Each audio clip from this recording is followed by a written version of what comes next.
형제님 때문에, 자매님 때문에 살맛이 납니다.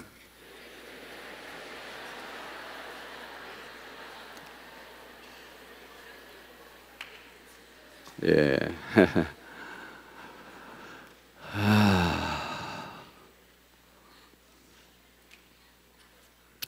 우리 그 OM 배 이 OM을 창설하신 조지 바오의 총재가 계시는데, 이분은 물을 보면서 하나님의 복음을 물을 통해서 전거해야 되겠다 이 비전을 받으셨어. 지금은 굉장히 연세가 많으신데 여러 해 전에 제가 시드니 있는 교회에 오신 적이 있어요. 근데 이분은 늘 지구본, 옷이 전부 다 지구본이에요. 잠바도 지구본, 온 세계 티 딱 벗으면 그 안에 티도 완전 지구, 하여튼 모든 속옷도 지구, 온 세계에 복음이 전거되는 거. 와이프 되시는 분이 제발 네이마는 지구가 안 그려졌으면 좋겠다 그러는데, 하여튼 하나님의 비전에 충만한 아주 열정에 사로잡힌 분이 참 멋있는 분이에요. 굉장히 멋있는. 하여튼 우리가 어떤 영역이든지 정말 이 세상은 이제 미칠 수밖에 없는데, 세상에 미치든지 주님의 앞에 미치든지 둘 중에 하나로 해야 돼요. 어디든 미쳐야 돼요. 중간은 없어요. 중간. 예, 그래서 신앙생활을 해도 제가 보니까 우리 청년 때는 은혜를 받아도 확실히 받아야 돼요. 확실히. 왜냐하면 이게 우리 청년의 문화가 이게 굉장히 템테이션이 많거든. 템테이션이 많고. 그래서 강력한 은혜를 받아요. 강력한 사로잡힘. 그게 없으면 센 대로 끌려가거든요. 그래서 여러분들 하여튼 하나님 앞에 간절히 매달리고 은혜도 받으시고 중간 중립지대에 머물러 있지 않게 되기를 바랍니다. 자, 오늘 다윗 스토리 계속하는데요. 자, 역사는 계속 흐르죠. 겉으로 보면 그냥 흐르는 것 같지만 역사는 그냥 이렇게 흘러가지 않아요. 철저히 하나님의 타임 테이블에 따라서 흘러가는 것이죠. 그냥 쭉 크로노스 이렇게 가는 게 아니에요. 그 시간들 속에 하나님의 개입이 있는 거죠. 역사 속에 하나님은 언제나 주역이십니다. 그렇게 다윗을 죽이려고 쫓아다니던 사울은 그 칼에 스스로 죽습니다. 그 권세, 그 모든 걸 가지고 있었던 그 사람이 수없는 군사와 파워를 갖고 있으면서도 한 사람의 다윗을 못 죽이죠. 오히려 죽이려고 했던 그가 스스로의 칼에 자기가 죽고 맙니다. 쫓겨다니며 곧 죽을 것 같았던 다윗은 왕의 자리에 올라앉죠. 여러분, 한번 기름 부음을 받았다는 것은 그렇게 중요하다는 것을 느끼게 됩니다. 하나님의 기름 부으심, 이 어노인팅, 이 기름 부음을 받는다, 이게 대단히 중요한 거예요. 일종의 하나님의 개런티예요. 개런티. 하나님의 기름 부으심, 어노인팅, 이 기름 부으심이 하나님 하신 거예요. 이제 다윗의 시대가 열렸습니다. 사무엘하 5장 10절에 보니까 이런 말씀이 있어요. 만군의 하나님 여호와께서 함께 하시니 다윗이 점점 강성하여 가니라. 사무엘하 5장 10절, 만군의 하나님 여호와께서 함께 하시니 다윗이 점점 강성하여 가니라.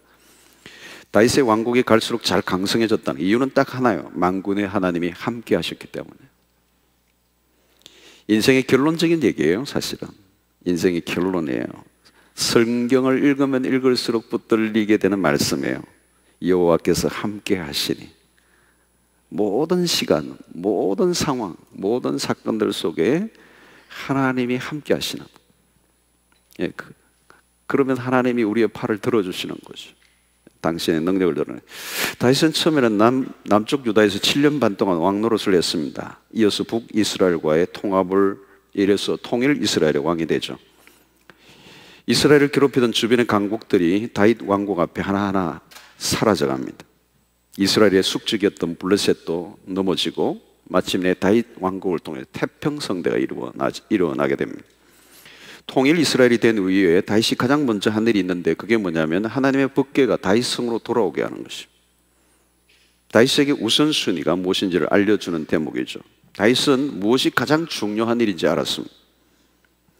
이 법궤는 하나님께서 애굽에서 출애굽할 때 모세에게 지시하여 만든 것입니다. 나무로 만들어진 것인데 안팎은 금으로 입혀놓은 것이죠. 길이는 1.2 정도, 너비와 높이가 약 60cm 정도 되는 직사각형의 나무 상자예요. 크지 않습니다. 그 안에는 광야에서 이스라엘 백성들이 얻었던 만나와 아론의 상난 지팡이, 그리고 모세가 시내 산에서 받았던 언약의 돌판이 들어있을 거 아니에요. 겉으로 보기에는 자그마한 나무 상자에 불과했습니다. 그러나 그 법궤는 중요한 상징성이 있습니다. 그동안 하나님이 행하신 일들을 기억하게 하고 하나님의 임재를 나타내었어요. 이스라엘 백성들의 이 법궤는 예배의 중심입니다. 언제나 이 법궤와 함께 걸어왔습니다. 그런데 이 법궤가 그동안 순환을 당했죠. 전쟁으로 인해서 블레셋에 빼앗겨버리기도 했습니다. 나중에는 블레셋으로부터 되돌려 받았지만 사울은 중요하게 여기지 않았습니다. 여러분, 영적인 사람들은 소중한 것들이 무엇인지를 잘 알죠. 이 법궤는 영적이지 않은 사람들에게는 별로 가치가 없는 것처럼 보일지 모르지만 영적인 관점에서 볼 때 이것은 굉장히 귀중한 것이라는 것을 이 다윗이 알았던 거죠. 다윗은 이 법궤를 더 이상 방치할 수가 없었습니다. 하나님의 임재의 상징, 그리고 이스라엘이 중심이었던 이 법궤를 이제 그대로 방치할 수 없어서 이제 이스라엘 다윗성으로 돌아오도록 그렇게 꿈을 꿨습니다. 그리고 이 다윗성의 이 법궤가 돌아옴으로 이스라엘 전체의 어떤 영적인 회복을 다윗이 꿈꾸었습니다. 하나님의 함께 하심의 증거였죠. 다윗은 이 법궤를 옮겨오는 것을 서둘렀습니다. 오랫동안 방치되었던 그 법궤를 옮겨온다는 것을 다윗은 흥분하면서 기다렸습니다. 드디어 계획했던 대로 법궤가 옮겨오게 되었어요. 그런데 갑자기 오는 도중에 사고가 났어요.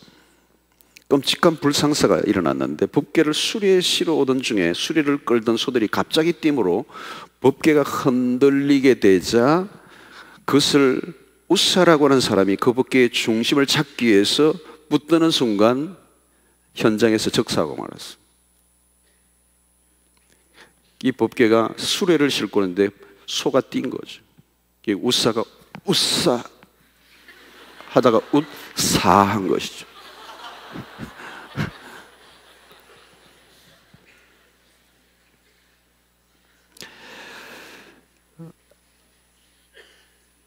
좀 이해하기 힘든 사건이 일어났어요. 하나님의 진노하심이 일어났는데 좀 이해하기 힘든 거예요. 사랑의 하나님이 어떻게 법궤의 넘어짐을 막기 위해서 애쓴 사람을 그 자리에서 죽이시는가? 법궤가 넘어지는 것을 막았는데 그 손댄 것 때문에 죽었다. 다윗도 그 순간에 의외의 사건에 화가 났습니다. 그 분노는 하나님에 대한 것으로 보입니다. 하나님, 내가 하나님의 법궤를 모셔오고자 했는데 무엇이 잘못되었습니까? 우리가 이런 때가 있죠. 하나님을 위해서 내가 뭔가 좀 하려고 했는데 왜 나에게 이런 일이 일어납니까? 나는 하나님을 위해서 뭔가 좋은 일을 하려고 했는데 왜 하나님은 나에게 더 어려움을 주십니까? 좌우지간 다윗은 심상치 않은 이 사건으로 두려워하여 법궤를 옮겨오는 작업을 중단하고 맙니다.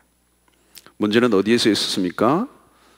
법궤를 옮겨오고자 하는 목적과 동기는 좋았어요. 너무나 마땅한 일이었습니다. 그런데 문제는 서둘렀어요. 서두른 나머지 이 법궤를 옮길 때 필요한 매뉴얼을 읽지 않았어요. 매뉴얼. 법궤에 대한 하나님의 명령이 있다는 것을 몰랐어요. 법궤 운반에 대하여 모세의 율법에는 자세한 설명서가 있어요. 사람이 손으로 만져서는 안 되고, 그리고 사람이 내 모퉁이 달려있는 금고리에 막대기를 깨어 메고 어깨로 메고 오는 거예요. 그러나 그것도 아무나 멜 수 있는 게 아니에요. 반드시 레위 족속이어야 됩니다. 그런데 3절을 보면 법궤를 수레에 싣고 왔어요. 어떻게 보면 이것은 굉장히 편리한 방법이에요. 사람이 어깨에 메고 오는 것보다 훨씬 더 효율적이죠. 그리고 시간을 단축하는 빠른 길이었습니다. 선한 동기, 그리고 하나님을 향한 열정도 높이 살만합니다. 그러나 그것보다 더 중요한 게 있어요. 하나님의 말씀을 따르는 것이라. 내가 아무리 좋은 선한 동기를 갖고 아무리 좋은 목적을 갖고 있다 할지라도 하나님의 말씀을 따라야 한다는 거죠. 목적이 좋으면 방법도 따라야 되고 그 방법은 반드시 하나님의 방식이어야 된다는 거죠. 여러분, 우리가 하나님의 일을 할 때 프로세스 프로세스, 이게 중요해요.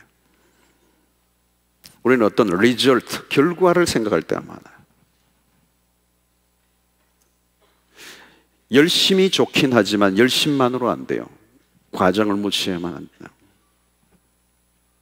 우사의 죽음은 겉으로 보기에는 영적인 것 같으나 사실은 비영적인 것임을 보여주고 있습니다. 겉으로는 영적인 것 같으나 사실은 지극히 육체적일 수 있다는 것입니다. 하나님은 말씀하십니다. 나의 일은 나의 방법으로 해라.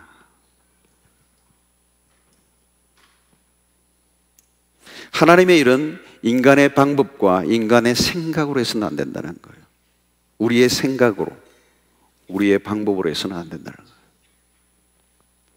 여러분, 우리가 자동차를 사거나 어떤 기계를 사면 반드시 매뉴얼을 읽어야 돼요.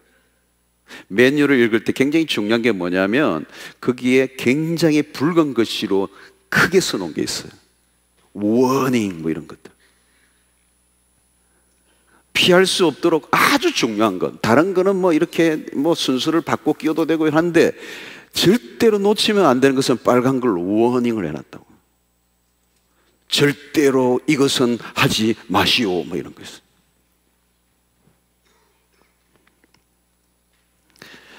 제작자의 의도를 잃지 않으면 목숨을 잃을 수가 있습니다. 목적주의의 위험성은 뭐로 가나 바로 가나 설만 가면 된다는 사고이죠.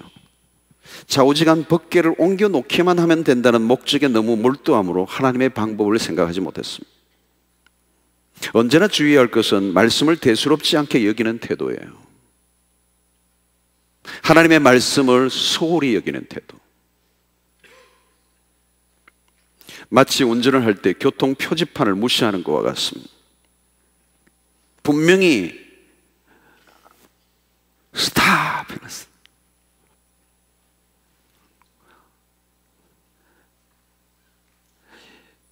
여러분, 우리는 여러 가지 이유를 만들 수가 있어요.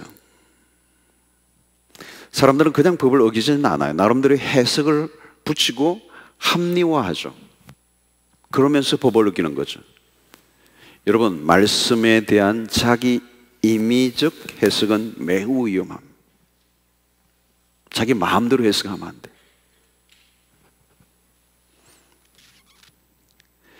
또 우리는 종종 어떤 분들은 교회에 오는 길에 교통 법규를 하고 교회에 오다가 이렇게 스티커를 끊기는, 떼이는 그런 때가 있죠. 이렇게 교통순경에 잡힌다. 하나님, 내가 예배드리러 가는데 꼭 이렇게 붙잡게 하시겠습니까? 좀 안 걸리게 하면 안 됩니까? 내가 지금 지각 안 하려고 그렇게 하고 있는데 가상히 여기시고 눈 감아 주셔야죠.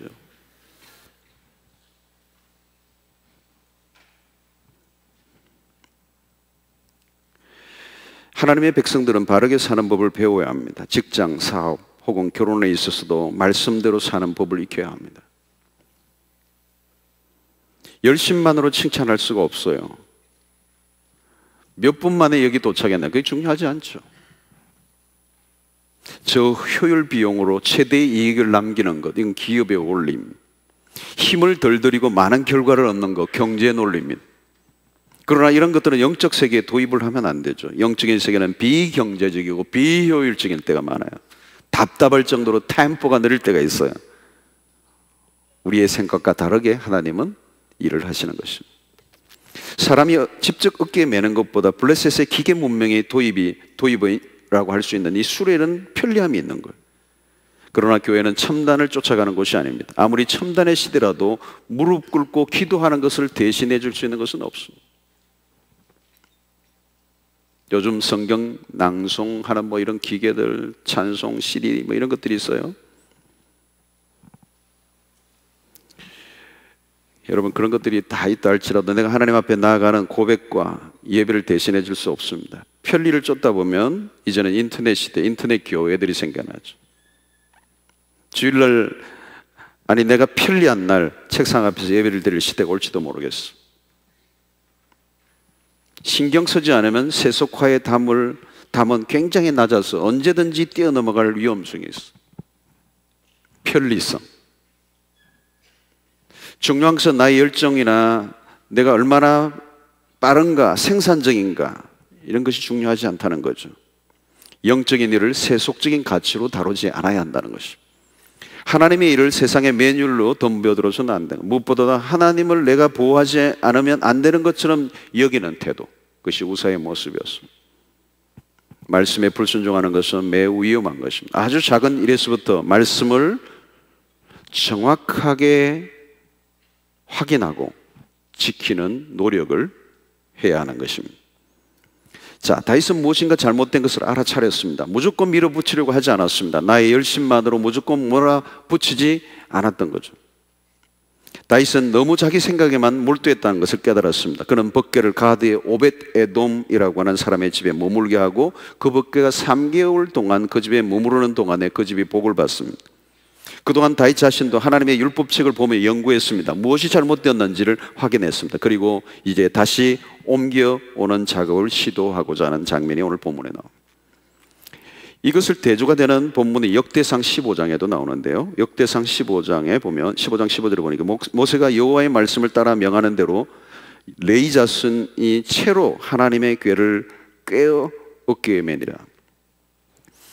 이 역대상을 보면 정확하게 다시 매뉴얼을 다윗이 정확하게 읽고 하나님이 명령하신 대로 이 법궤를 옮겨옵니다. 정확한 방법으로 옮겼어요. 실수를 두 번 하면 안 되는 거죠. 그런 실수를 두 번 하지 않았습니다. 역시 공부를 해야 돼요. 그런데 예습을 빨리 해야 돼요. 미리 공부했더라면 이런 불상사는 없었을 것입니다. 자, 법궤가 다윗성으로 돌아옵니다. 오는 동안에 다윗과 온 백성들은 기뻐하며 제사를 드립니다. 다윗은 기쁨을 감출 수가 없었어요. 가장 눈에 띄는 것은 무엇입니까? 법궤 앞에 선 다윗의 행동이에요. 기쁨이 최고조로 오른 다윗은 춤을 추었다고 그랬어요. 그런데 그냥 춘 것 같지 않아요. 14절에 보면 다윗이 여호와 앞에서 힘을 다하여 춤을 추었는데 배에 에봇을 입었어요. 다윗의 춤은 하나님의 임재의 경험에서 나온 것입니다. 춤과 반복에서 나오는 단어가 뭐냐면 본문을 보면 여호와 앞에서 여호와 앞에서예요. 그러니까 다윗이 지금 그 법궤가 들어올 때 그 왕정 시대 속에 왕이 에봇, 그 복잡한 옷을 입고 춤을 추는데 다른 사람이 다 추는 게 아니에요. 다윗이 지금 혼자서 흥분해서 기뻐서 춤을 추고 있는 거예요. 그런데 그 다윗이 어떻게 그런 자기의 왕으로서의 채통과 그런 이 문화의 앞에서 전혀 의식하지 않고 하나님 앞에서 춤을 추고 있느냐는, 그것을 알게 하는 키 대목이 뭐냐면 하나님 여호와 앞에서라는 거예요. 이 말은 뭡니까? 춤이 그냥 나오지 않았다는 거죠. 완전히 하나님의 임재 가운데 들어갔다는 얘기예요. 여호와 앞에서. 그의 시선에 아무것도 들어오지 않았어요. 자신이 왕이라는 신분도, 인간이 만들어 놓은 제도도, 격식도 다 사라져 버렸어요. 왕궁의 까다로운 예절도 없어요. 어떤 면에서 제사의 질서도 없어 보입니다. 이건 제사거든요, 일종의. 다윗에게는 사람들의 평가와 따가운 눈총도 소용이 없었어요. 겉으로 보면 지금 그는 왕같이 보이지 않아요. 찬양팀 같아 보였어요. 그런 하나님 앞에서 절구하는 흥겨운 댄서였어요. 댄사. 남들이 보기에는 거의 제정신이 아닌 사람처럼 보였습니다. 무엇보다 그의 아내 미갈은 그의 행동을 보고 손가락질을 했습니다. 16절을 보면 미갈은 아예 집안에서 창문으로 다윗의 모습을 보면서 빈정거렸어요. 왕이 저렇게 채통이 없었어야 임재 가운데 있지 않는 사람의 눈에는 참된 예배자는 이상하게 보였습니다. 다윗에게는 법궤를 옮기는 일을 어떤 정치적 목적이나 종교적 의무 수행으로 보지 않았습니다. 여기에는 격식을 갖추고 무게가 있는 국가적 의전 행사로 다윗은 생각하지 않았어요. 그냥 하나님을 앞에 모시고 기쁨을 억제하지 못하는 예배 행위였어요. 하나님의 영광과 임재에 압도되어 있는데 왕은 무슨 왕입니까? 그런 하나님을 사랑하는 한 사람의 예배자였다는 거예요. 지금 다윗에게 다른 어떤 것도 중요한 것이 없었어요. 그래서 우리는 6장 안에 예배와 관련된 세 종류의 사람을 봅니다. 우사, 이 사람은 예배의 기능적인 일에 몰두한 사람이었어. 그는 거룩한 일에 참여했으나 결국은 비극으로 끝낸 사람. 예배에 기능적으로 참여하는 사람들이 있어요. 예배의 행위는, 외적인 행위는 있어요. 그러나 오히려 그것이 그의 인생을 비극으로 몰고 가는. 또 두 번째는 어떤 사람이 미갈 같은 사람이에요. 다윗의 아내 미갈. 그런 예배의 구경꾼, 그런 예배의 방관자, 그런 예배의 아웃사이드에 있었던 거죠. 미갈은 그의 아버지인 사울을 닮았는지 영적인 감각이 전혀 없었어요. 그래서 남편 다윗의 춤추는 모습을 흉을 보고 있었던 거죠. 여러분, 예배 구경꾼으로 있으면 예배, 참된 예배 안으로 들어간 사람들을 이해할 수 없죠. 그래서 두리번 구경하다가 미쳤네, 돌았네, 여기 맛이 간 친구들이 많네, 이런. 그래서 막 소방수 역할을 하는 거예요. 소방수. 불 붙어 있는 사람들이 막 물을 끄는 거예요.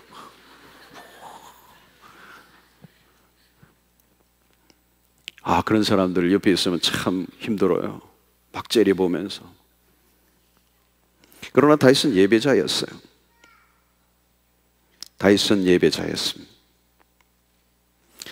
다윗의 춤은 예배의 한 형태예요. 춤을 춘다는 것은 영혼의 자유함을 얻었다는 증거죠. 춤이 그냥 나오지 않죠. 영혼에 묻고 있는 것들이 풀 때 일어나는 현상이 춤입니다. 시편 30편 11절에 보면 나의 슬픔이 변화의 춤이 되게 하시고, 슬픔이 변화의 춤이 되게 하시고. 시편 150편 3절로 4절을 보면 나팔소리로 찬양하며 비파와 수금으로 찬양할지어다. 소고치며 춤추며 찬양하며 현악과 통소로 찬양할지어다. 오늘 이 본문에도 보면 그렇고 시편에도 보면요, 이 비파, 수금, 여러 가지 악기들, 통소, 그 당시에 그 시대에 썼던 악기들이에요. 대중적인 악기예요. 참 우리 예배의 역사를 보면요, 우리 예배 안에 원래는 전통 예배는 올겐이에요. 올겐. 파이프 올겐 이런 것. 올겐이 예배에 있었어요. 피아노는 예배에 들어올 수 없었어요. 경망스러운 띵동댕도, 이게 어떻게 교회 안에 들어올 수 있느냐, 이 교회 음악 안에. 그래서 이 피아노가 예배의 땅으로 들어오는 데는 오랜 역사가 흘렀어요. 피아노는 배워주지 않아요. 올겐이에요, 올겐. 이게 예배 음악이에요. 근데 피아노가 역사를 흐르면서 여러 가지 진통을 겪고 피아노가 들어오게 됐죠. 근데 오늘 현대교회는 기타가 들어올 때도 어려웠어요. 어디 교회에서 기타를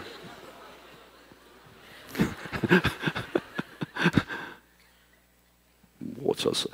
아직도 기타 못 치는 교회 있어요? 서울에 가면?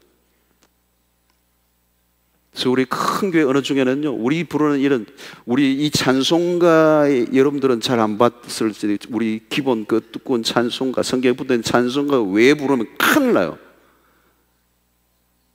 그 교회 담임 목사님, 그래서 생일 축하 노래도 못 불러요. 막 축복송 못 불러요. 그러니까 이제 누구 축복송 할 때는 이제 입구에서 보초를 딱 쓰고, 대학부들이 딱 쓰고, 담임 목사님이 오면 빨리 지금 스탑, 그런 교회도 있어요. 기타 못 쳐요. 근데 여러분, 성경을 보면요, 모든 악기가 다 동한대요. 모든 악기로 주를 찬송하는 거예요. 손뼉 치면서 손뼉을 치며 주를 찬송하라. 하여튼 무엇을 동원하든지 하나님을 찬양하라고 그래놨어요. 막 젓가락으로 두드려도 되고, 안 돼, 이거라도 하고, 하나만 빼면 돼요. 남 꼬집지만 하면 돼요. 그냥 같이 춤을 추고 우리 안에 주신 하나님의 그 기쁨을 표현하는 거예요. 표현하는 거. 우리 교회도 지금 드럼, 주일 예배 때 드럼을 치는데 이것도 싫어하는 분들 계세요. 모른 척하고 난 지금 하고 있지만, 그래서 드럼도 좀 살살 치고, 그러면 살살 이러면서 이제 나중에 다 하면 되는데 눈치껏 지금 하고 있는 거예요, 사실.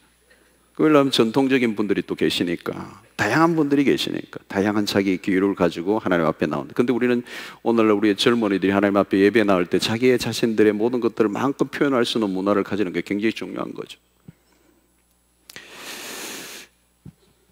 여러분, 구약 예배의 요소 중에 춤이 동반되는 것을 볼 수가 있습니다. 잔치가 무르익으면 마지막에 춤이 나와요. 춤이 없는 잔치는 뭔가 아쉬움이 남습니다. 그런 의미에서 장례식이 아닌 다음에야 축제로의 예배는 춤으로 맺는 것은 얼마나 환상적인지 알 수가 없습니다. 천국은 춤판이 될 것이라고 저는 믿어요. 노래가 깊어지면 춤이 됩니다. 영혼의 회복이 일어나면 춤이 나옵니다. 노래를 부르다 보면 어느새 나의 발과 손과 어깨는 움직이게 되는 것이죠. 억압의 상태, 긴장의 상태, 영혼이 묶여있는 상태에서는 결단코 춤이 나올 수가 없어. 춤을 추지 못하게 하는 문화, 억압하는 시스템으로 인해 춤을 잃어버린, 그러나 사회적 통념보다 더 중요한 것은 하나님 앞에서의 진정한 예배의 경험, 춤을 추지 못하게 하는 것들로부터 우리를 자유롭게 하는, 영혼에 모두 묶여있는 것들을 풀어놓고 하나님 앞에 자신 안에 일어나는 마땅한 반항을 올려드리는 모습. 시와 노래에 뛰어났던 다윗의 영혼이 하나님의 영광에 압도됩니다. 다윗은 무엇보다도 그의 시편을 통해서 그가 얼마나 서정적이고 또 감성적이고 그의 영혼이 하나님 앞에 예민한 자였는가를 볼 수가 있습니다. 가만히 보면 다윗은 혼자 춤을 추었을 것 같지 않습니다. 춤이란 혼자서는 재미가 없죠. 항상 파트너가 있어야 합니다. 스텝을 맞춰야 흥이 나는 것이죠. 누가 파트너일까요? 바로 여호와 하나님.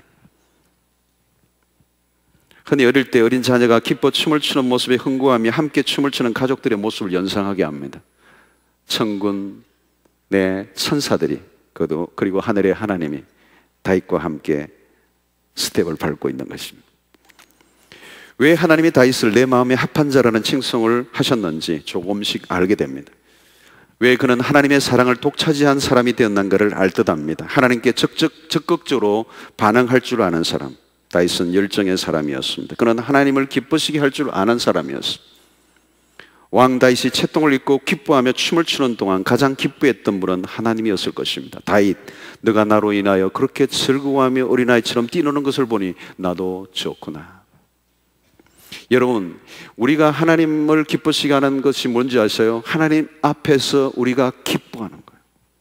우리가 하나님 앞에서 마음껏 기뻐하는 것이 하나님의 기쁨이 될 줄로 믿습니다. 여러분, 오늘 우리의 삶 속에 어떤 일을 하느냐가 중요하지 않아요. 여러분들이 하는 우리의 삶의 모든 영역 속에서 기쁨을 표현하셔야 돼요. 기뻐하셔야 돼요. 그때 여러분, 하나님이 기뻐하셔요. 그것이 예배예요. 여러분, 우리 가정에서도 아이가 아침에 일어나가지고 뭔가 침울하면 그 아빠의 마음이 어떻겠어요? 뭐 무슨 일이 있니? 아니, 별일은 없어요, 아빠. 근데 얼굴이 좀 어둡구나. 그냥 아무 일도 없어요. 그냥 이대로 두세요. 그냥 기뻐하는 거예요. 그것처럼 좋은 게 없어요. 그래서 저는 하나님의 교회 안에서도 어떤 사람은 일을 하는데 막 입이 이렇게 나와가지고 인상 팍 쓰고 있는 분, 쉬세요. 그냥 그러지 말고. 인상 쓰면서 왜 하세요? 네. 성경 어디에도 다윗처럼 이렇게 열정적으로 하나님에 대해서 반응하는 사람 볼 수가 없어요. 그런 수치도 체면도 없어요. 여호와 앞에서 뛰노는 다윗의 모습은 어린 아이 같아 보여요. 그의 영혼이 얼마나 하나님께 흠뻑 젖어 있는지. 춤추는 다윗이 그렇게 부를 수가 없어요. 하나님을 향한 그의 열린 마음 안으로 마치 활짝 연 수문을 향해 흘러내리는 물줄기처럼 강력하게 그의 영혼을 사로잡고 있습니다. 신구약을 통틀어 탁월한 예배자의 한 사람, 그를 꼽는다면 단연코 다윗입니다. 하나님과의 친밀함과 그 앞에서 표현할 줄 알았던 다윗의 영혼은 건강한 영성을 가진 사람이었습니다. 비록 허물이 있었고 실수가 많았던 인생이었지만 이런 다윗이 다른 인생을 살게 만들었어요. 그게 뭐냐? 하나님에게 반응할 줄 알았다는 것이. 하나님에게 리스판스한, 하나님을 향하여 자신의 영혼이 열려 있는 것입니다. 그래서 마음껏 반응하며 하나님 앞에 예배할 줄 알았던 다윗을 하나님은 기뻐하신 것이죠. 여러분, 오늘 우리가 주님 앞에서 예배를 드릴 때 이 예배는 하나님 앞에 우리의 영혼이 반응하는 거예요. 하나님 앞에서 우리의 생생한 반응, 활짝 열린 상태로 하나님 앞에 우리의 영혼이 그분 앞으로 온전히 반응할 때 하늘에 하나님이 하늘 문을 여시고 우리 가운데 임재하시는 역사가 일어나게 되는 것입니다. 예배는 너무나도 중요해요. 예배가 결정적. 여러분, 성경 속에 하나님이 찾으시는 사람은 예배자예요. 월시퍼예요. 어떤 봉사를 하느냐, 그게 아니에요. 예배자예요. 예배자, 월시퍼. 참된 예배자를 찾아요. 여러분, 참된 예배를 드리지 않으면요, 우상숭배에 빠지는 거예요. 거짓된 신들을 쫓게 되는 것이, 우상을 섬기게 되는 것입니다. 우리는 하나님을 온전히 알아가게 될 때 우리는 하나님 앞에 온전한 예배자가 될 수 있고, 그 예배자가 될 때 그 예배 속에서 우리의 삶의 모든 사역이 흘러가게 되는 것입니다. 여러분, 오늘 우리가 하나님 앞에 예배를 드리지만 하나님께서 우리의 모든 예배를 다 받지는 않으세요. 예배자의 예배를 받으세요. 우리의 심령이 하나님 앞에 온전히 열려있는, 그래서 어떤 격식과 전통과 문화와 모든 갇혀있는 틀을 다 벗어버리고 하나님 앞에 그냥 주변의 시선을 잊어버리고 평가를 잊어버리고 하나님 앞에 온전히 다이렉트로 하나님 앞에서 드리는 예배자, 그 예배를 드릴 때 하나님이 기뻐하시는 것입니다. 그래서 내 영혼이 풀리고 내 영혼에 깊은 터치가 일어날 때 나도 모르게 춤을 추게 되는 거예요. 일어서는 거예요. 나도 모르게 일어서는 거예요. 여러분, 이 다윗이 의식적으로 한 게 아닐 것 같아요. 그런 자동적으로 마치 스프링이 튀는 것처럼 하나님 앞에 나와서 격렬한 춤을 추는데 나중에 바지가 흘러내리겠어요. 여러분, 골반을 강력하게 흔들지 않으면 이 부분을 결단코 바지는 흘러내리질 않아요. 그러니까 다윗이 어떤 춤을 췄는가를 여러분들이 상상을 해보시기를 바랍니다. 그 왕이 싸이 정도가 아니에요.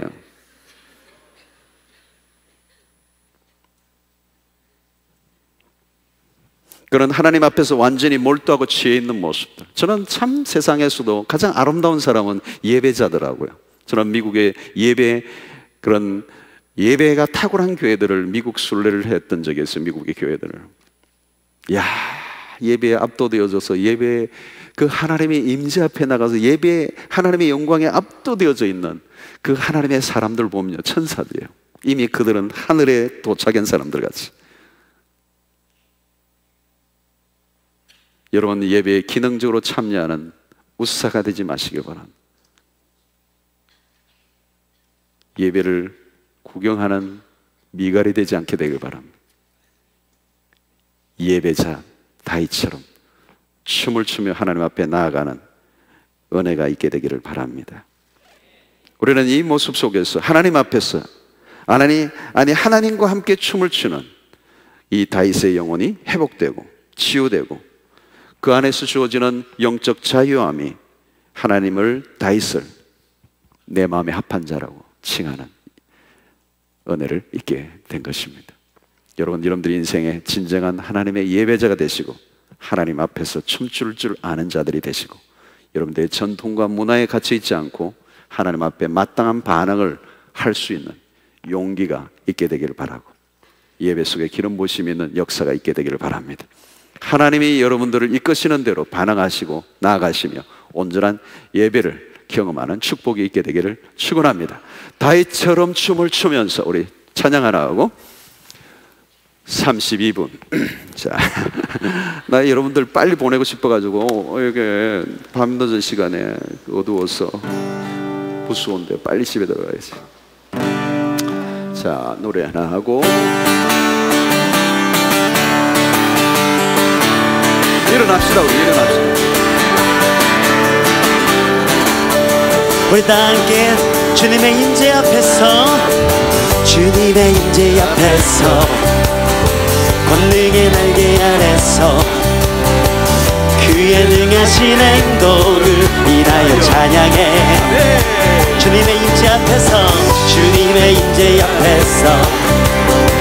권능의 날개 아래서 그의 주의 능하신 행동을 인하여 찬양해. 나게 주의 나라 주의 나라 주의 권세 찬양 주의 임하네. 모든 원수 굴복하는 주의 임재 주의 나라 주의 나라 주의 권세 찬양 주의 임하네. 모든 원수 굴복 내가 춤을 출 때 다윗처럼 춤을 추면서 전심으로 주를 즐거워하라. 모든 만물들을 찬양하라. 영원히 영원히 다윗처럼 춤을 추면서 전심으로 주를 찬양하라. 영원히 영원히. 자, 댄싱팀 나오고 다 함께 주님의 임재 앞에서 주님의 임재 앞에서 권능의 날개 아래서 그의 능하신 행동을 인하여 찬양해. 주님의 임재 앞에서 권능의 날개 아래서 주의 능하신 행동을 인하여 찬양해. 나게 목소리 높여 주의 나라 주의 나라 주의 권세 찬양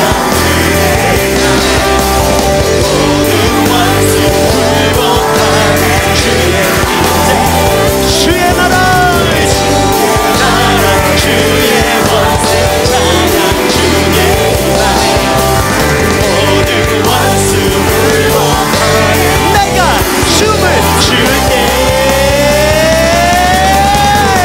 다윗처럼 춤을 추면서 전심으로 주를 즐거워하라. 모든 만물들아 찬양하라. 영원히 영원히 다윗처럼 춤을 추면서 전심으로 주를 즐거워하라. 모든 만물들아 찬양하라. 영원히 영원히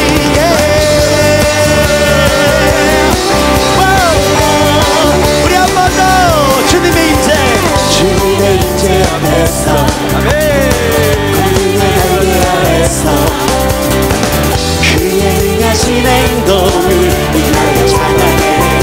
한 번 더 주님의 임재 앞에서 권능의 날개 아래서 그의 능하신 행동을 인하여 찬양해.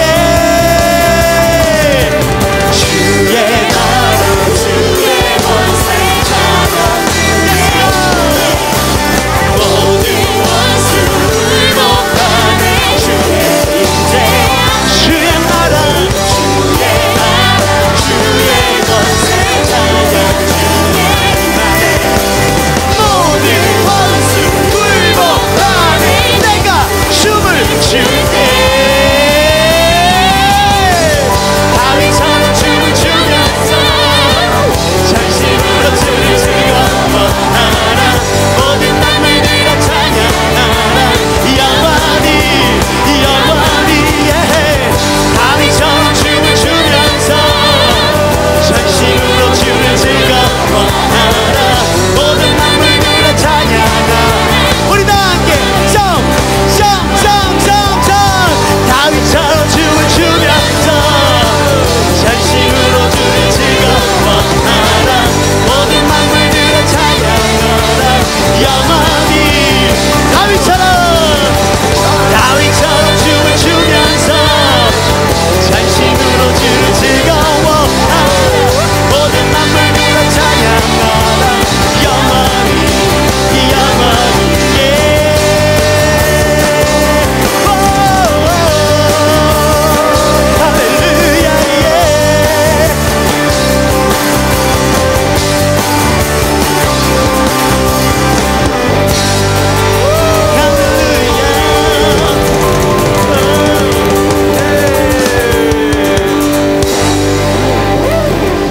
땀난다 그죠?